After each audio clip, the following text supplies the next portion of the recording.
Phil Harris and Josh Phegan come together in an incredible fortnightly podcast, Dream Big, Move Fast. A progressive, contemporary conversation on what it takes to be a dynamic thinker, leader, and role model.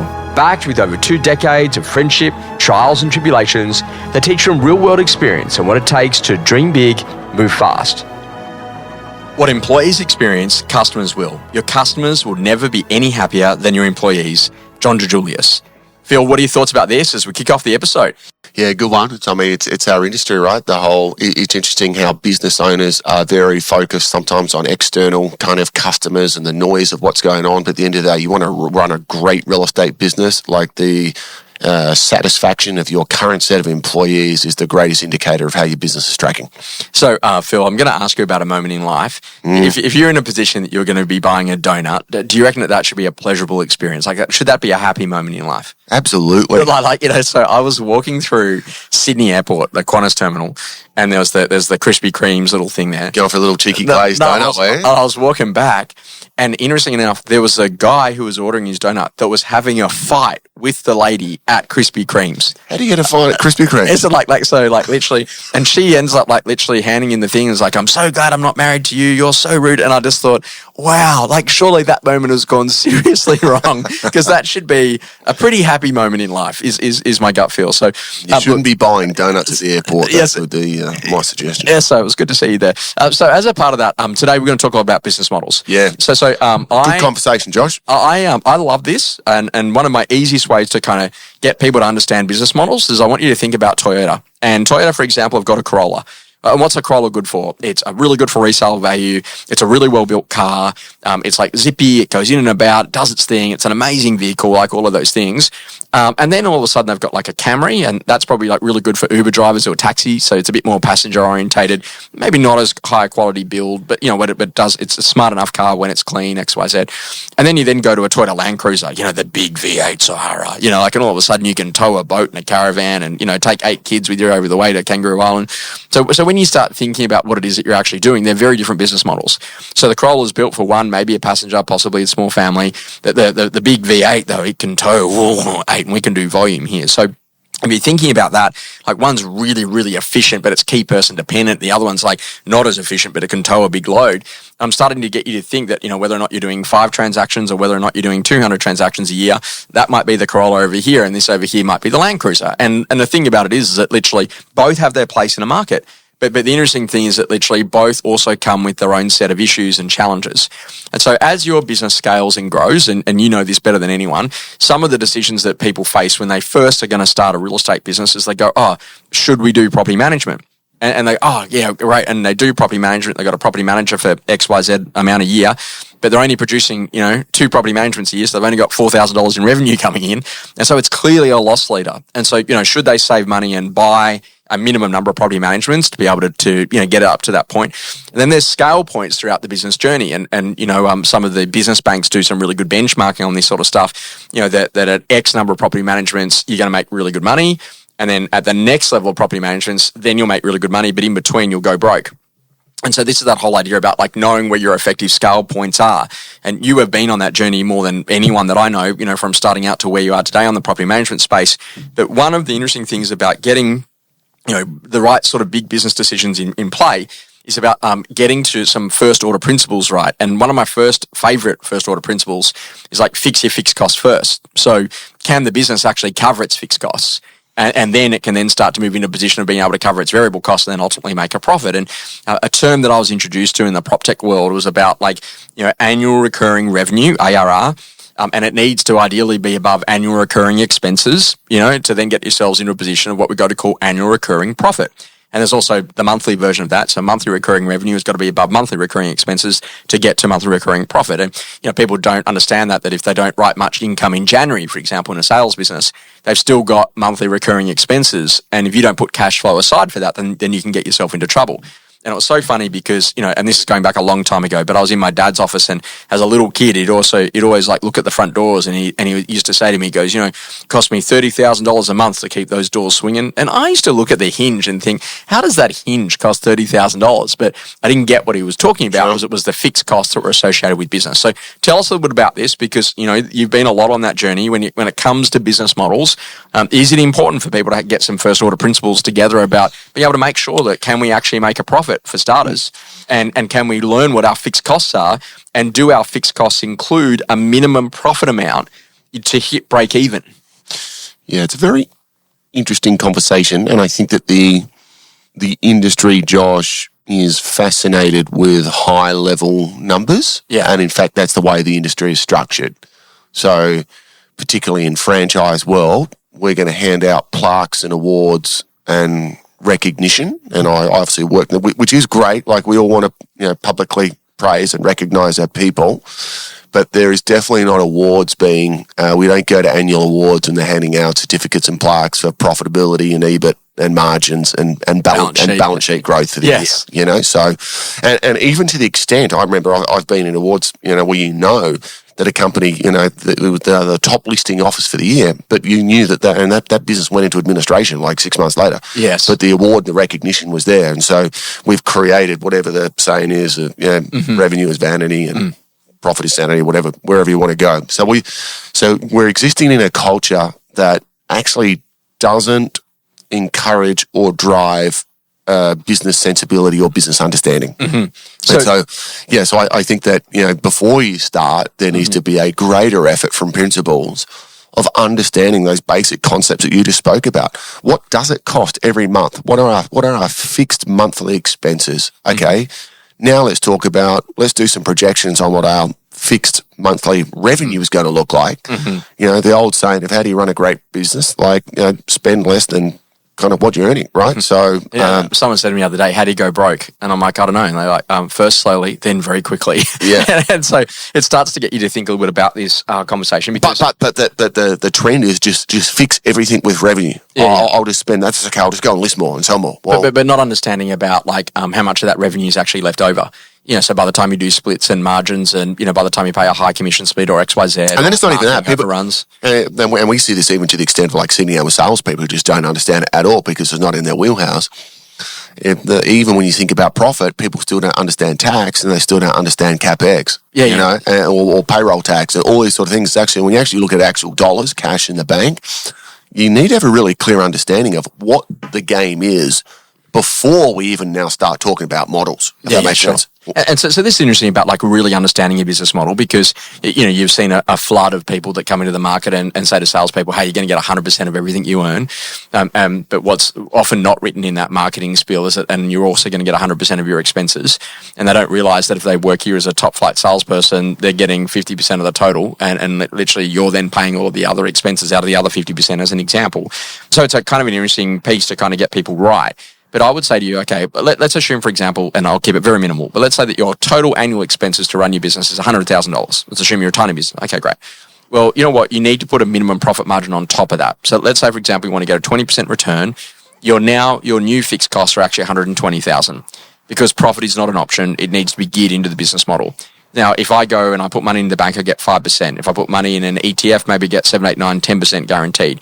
So for the extra personal exertion, effort, and risk factor, I need to get a 20% return as a business owner. So that's an interesting principle, that when you talk about what's your break-even point, are you in a position that you get that break-even point and very clearly establish a minimum profit level that you're going to have inside of the business?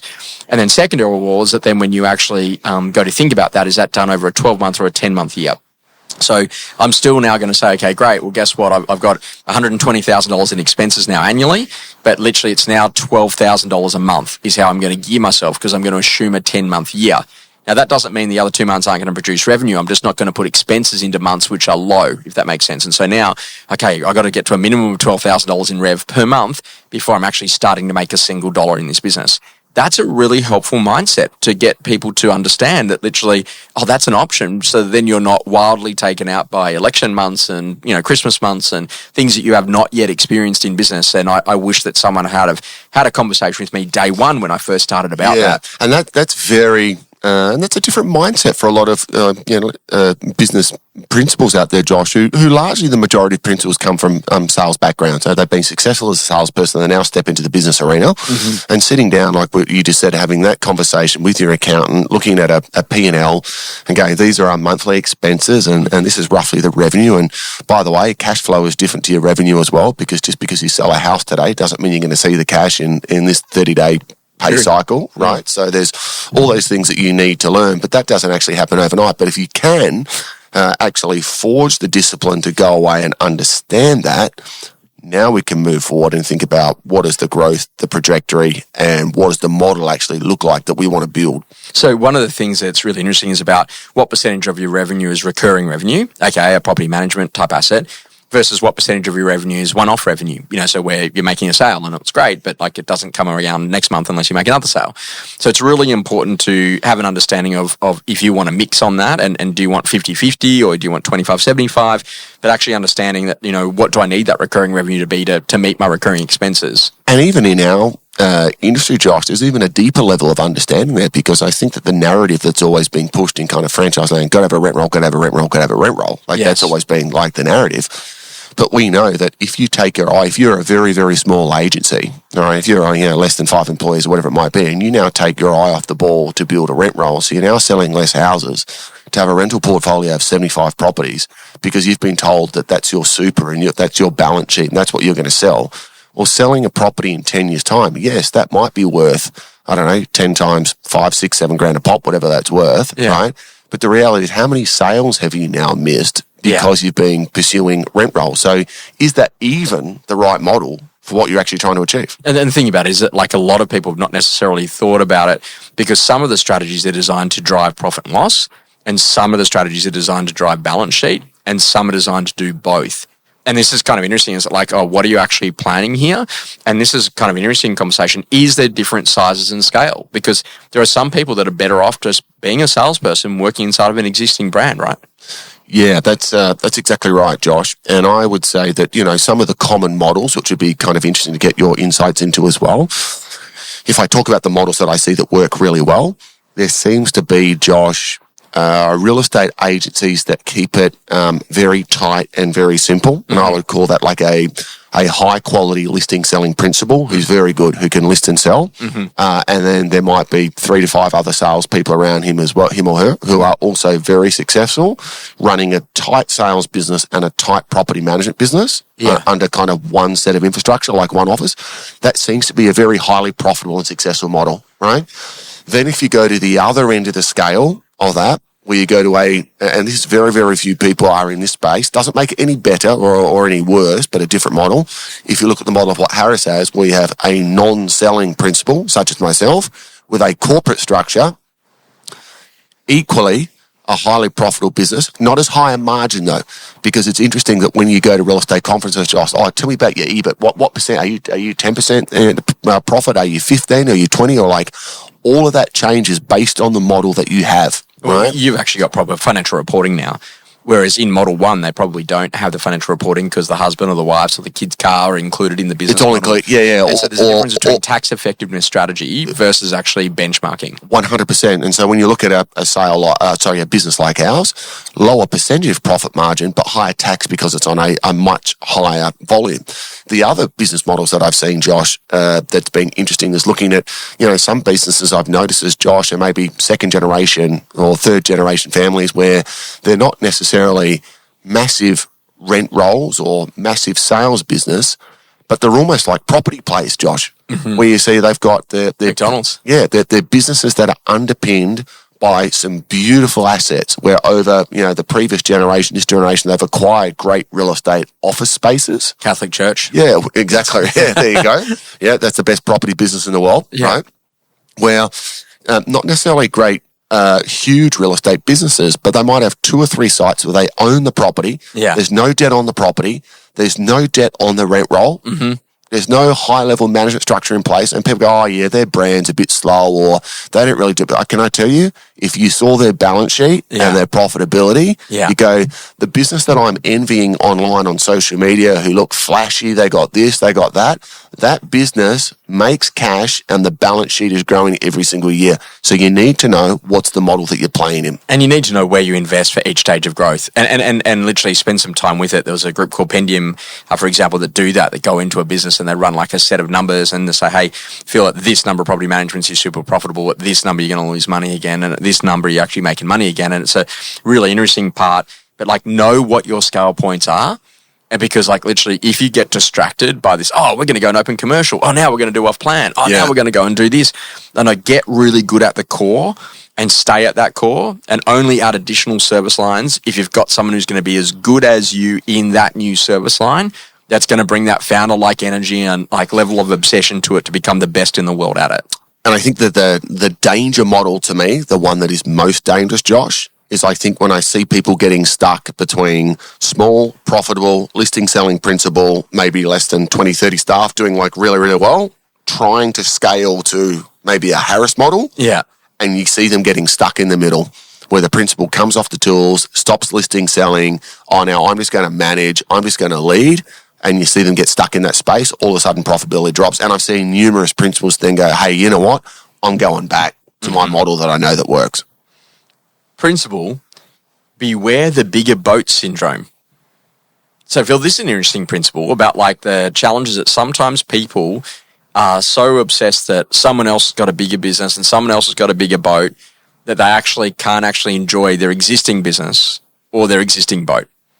Is it a danger that literally sometimes you've got to watch as a business owner to not, just have 100% envy and rather than appreciating what it is that you do have inside of your own business model? Well, I think the reality is it's not exclusive to business. It's probably, it's epidemic to society now. So whether we're all, and we're all guilty of it, Josh, comparing whether it be my body, my life, my business, my holidays, my car, everything is that self-comparison game. And we know that is a danger place for mental health, for self-appreciation. It's how do we actually be grateful for what we have, and as I said, and enjoy and maximize what we've actually got. And the measurement's wrong because the measurement should be when you stop and look back from where you came. Yeah. Because like I'm going to say, others have had alternate points of leverage and different things that have been gifted and different things that have come along the way. And a lot of who luck, we're in the right place at the right time and literally, and then that's why it was all consuming and all successful. The secret in today's podcast is that get very clear, choose your business model because it's going to choose a set of problems that you're going to need to solve. I like that, Josh, to kind of close out and then, like we said, intentional. You choose the model, don't let it dictate you. Feeling good and ready for more? Thanks for joining us On Dream Big, Move Fast.